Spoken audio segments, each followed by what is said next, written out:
নমস্কার প্রিয় দর্শক, ক্যালকাটা ডায়ালগস থেকে মনোজ দাসের প্রীতি ও শুভেচ্ছা নেবেন। গতকাল এই চ্যানেলে ভিডিও করেছিলাম হঠাৎ নেতৃত্বের বদল ঘটিয়ে নতুন আওয়ামী লীগ নিয়ে আলোচনা কারা করছে ও কেন করছে এই বিষয়টি নিয়ে।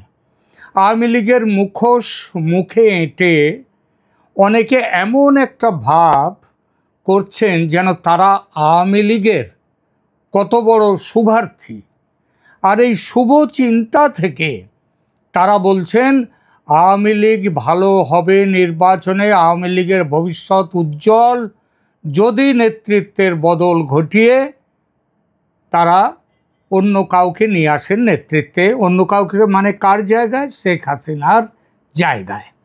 এই দাবি অবশ্য গত বেশ কিছুদিন ধরে ঘুরে ফিরে আসছে বাংলাদেশে, এবং এই কথা বলছেন অন্যান্য দলের নেতারাও। তারা শুধু আওয়ামী লীগের নয়, অন্য দলের যারা আছেন, কেউ সরাসরি, কেউ রেখে ঢেকে। নিজের দলের জন্য তাদের যত না চিন্তা, তার চেয়ে অনেক বেশি চিন্তা তাদের আওয়ামী লীগকে নিয়ে। আওয়ামী লীগকে নিয়ে তাদের চিন্তা। আরে এত পুরনো দল আওয়ামী লীগ, এত ঐতিহ্যশালী, তারা এভাবে ডুবে যাবে সেই দল? এই নিয়ে কত না জানি দুশ্চিন্তা তাদের। তাদের ভয় আসলে কোথায় জানেন? তাদের ভয় আসলে নিজেদের নিয়ে। ভোটে তাদের যে ঝেঁটিয়ে বিদায় করবে দেশের মানুষ, বিশেষত এই গত 7-8 মাসের বাংলাদেশ জুড়ে যা হয়েছে এবং হচ্ছে, সেটা এই বর্তমান যারা শাসক বাংলাদেশের এবং তাদের সঙ্গে যারা আছে, তাদের পোঁ ধরে আছে যারা, সেই তাদের যে ঝেঁটিয়ে বিদায় করবে দেশের মানুষ, এটা যত দিন যাচ্ছে তত পরিষ্কার হচ্ছে। শেখ হাসিনা এখন দিল্লিতে আছেন, তাতেই এই অবস্থা।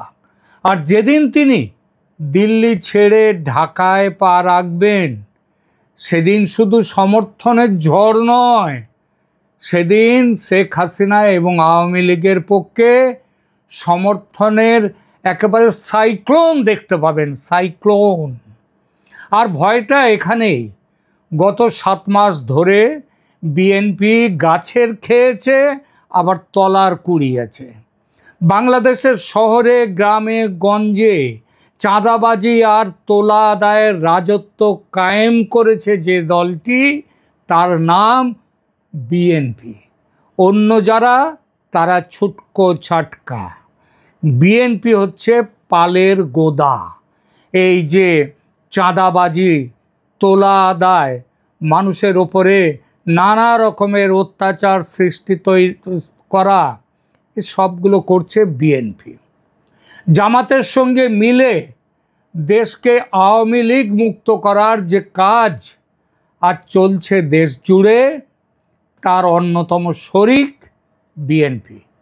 মুক্তিযুদ্ধের ইতিহাস মুছে ফেলার যে চক্রান্ত চলছে গত 7-8 মাস ধরে, তারও মূল দোসর হচ্ছেন, মূল শরিক হচ্ছে কিন্তু অন্যতম এই বিএনপি। তারা কি এ পর্যন্ত দেখেছেন বাংলাদেশে এই যে মুক্তিযুদ্ধ বিরোধী এত যে কর্মকাণ্ড হচ্ছে, এত যে জঘন্য কাজ চলছে, বিএনপি মাঠে নেমে তার কোনো প্রতিবাদ করেছে? তারা 2-1টা শুধুমাত্র ওই কথা কেবল সংবাদ মাধ্যমে বলেছে, বলে এখানেই তারা শেষ করে দিয়েছে। অথচ এরা গর্ব করে, এরা বলে যে এরাও নাকি বাংলাদেশের মুক্তিযুদ্ধের অন্যতম শরিক। নিশ্চয় জিয়াউর রহমানের ভূমিকা ছোট করার নয়, কিন্তু তা সত্ত্বেও বলবো বর্তমান বিএনপি যারা, তারা কি তার মধ্যে সেই সময়ের বিএনপির মধ্যেও কি পড়ে? মানে তাদের যে নেতৃত্ব ছিল তার মধ্যে পড়ে? একদমই নয়। কারণ এই বিএনপি কি করছে? তারা চোরকে বলছে চুরি করো, আর গৃহস্থকে বলছে সজাগ থাকো। দেশকে পূর্ব পাকিস্তানের জায়গায় ফিরিয়ে নিয়ে যাওয়ার যে জামাতি ইউনূস যে চক্রান্ত করছে এবং যে কাজ করছে তার প্রতিটি চক্রান্তের অংশীদার কিন্তু এই বিএনপির নেতৃত্ব, বর্তমান বিএনপি। দেশের মানুষ তাদের চিনেছে খুব ভালো করেই, আর এজন্যই তারা ৭১-এর সপক্ষীয় ভোট, যেটা এখন মানে ৭১-কে যারা ভালোবাসে, ৭১-কে যারা মনে রাখে, মুক্তিযুদ্ধের ইতিহাসকে যারা স্মরণ করে, যারা মনে করে ৭১ আর তাদের গৌরবের অধ্যায়, তারা এখন আর বিএনপিতে নেই। তারা এখন আওয়ামী লীগে প্রায় সেই ভোট পুরোপুরি চলে গেছে এবং যাবে। ফলে সেই ভোটে ভাগ বসাতে আওয়ামী লীগের হয়ে মায়া কান্না কাঁদতে বসেছে বিএনপি। বলছে আওয়ামী লীগ ঠিক আছে চলে আসো, কিন্তু শেখ হাসিনা যেন না আসে।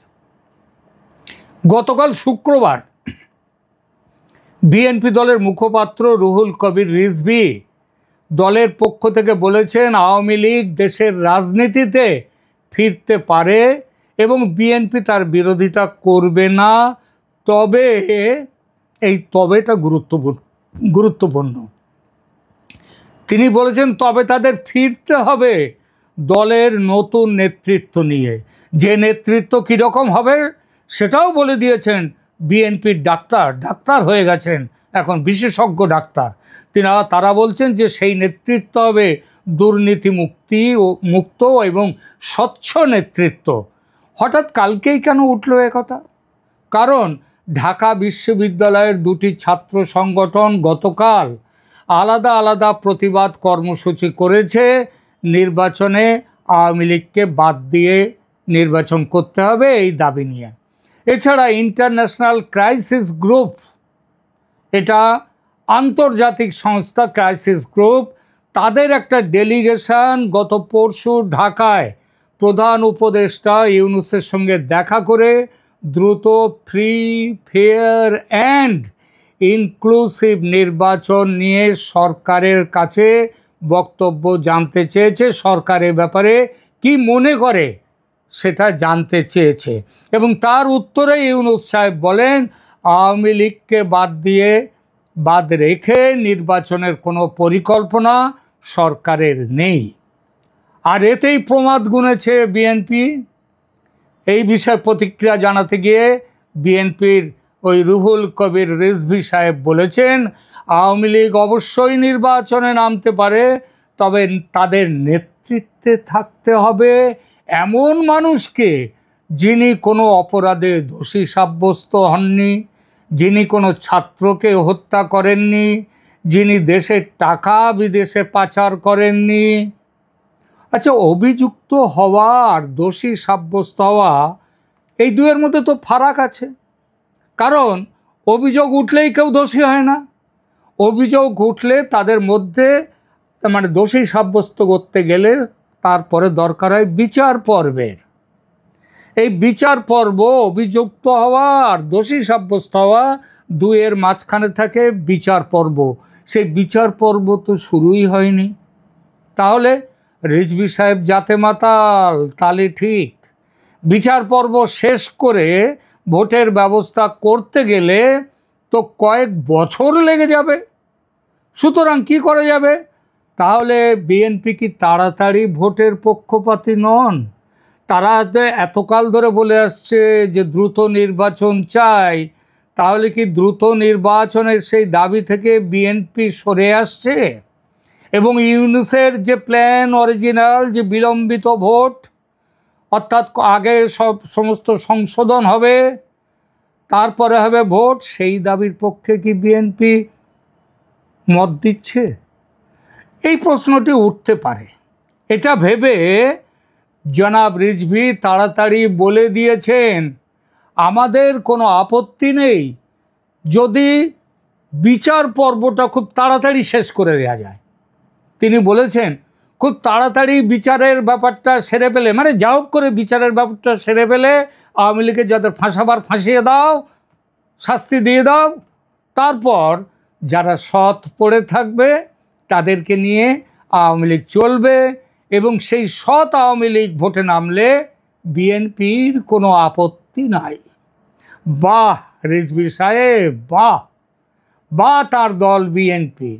তবে শুনে রাখুন, শকুনের চাওয়াতে কিন্তু গরু মরে না, এটা জানেন তো? আপনি এবং আপনার দল এটা জানেন? হ্যাঁ, আওয়ামী লীগের কিসে তাহলে ভালো হবে সেই চিন্তাটা আওয়ামী লীগের নেতৃত্বে কে থাকবে সেই চিন্তা বাদ দিয়ে নিজে এবং নিজের দল কিভাবে বাঁচবে সেই চিন্তা করুন। দ্বিতীয় স্থান বাংলাদেশে এতকাল ছিল প্রথম স্থানে জনগণের পছন্দের তালিকায় আওয়ামী লীগ, আর দ্বিতীয় জায়গাতে ছিল আপনাদের দল বিএনপি। সেই বিএনপিকে মোটামুটি কবরে পাঠাবার ব্যবস্থা করে দিয়ে জামাত উঠে এসেছে দ্বিতীয় জায়গাতে। সুতরাং এখন আওয়ামী লীগকে বাঁচাবার জন্য চিন্তা ভাবনা করার আপনার দরকার নেই। আপনি নিজের চিন্তা করুন, নিজের দলের চিন্তা করুন। গত 7-8 মাসে আপনাদের অপরাধের তালিকা, ওই যে বলছেন না অপরাধী মুক্ত আওয়ামী লীগ চাই, দুর্নীতিমুক্ত সৎ আওয়ামী লীগ, তো শুনুন গত 7-8 মাসে আপনাদের অপরাধের তালিকা, মানে শুধু গত 7-8 মাসে এই তালিকা কিন্তু আওয়ামী লীগের 15 বছরের তালিকাকে, সেই তালিকাকে পাস করে অতিক্রম করে সংখ্যায় এবং গুণে আরও এগিয়ে রয়েছে। সেই তালিকা এবং আপনাদের নিজেদের অপরাধ কিভাবে সামলাবেন সেই চিন্তাটা করুন।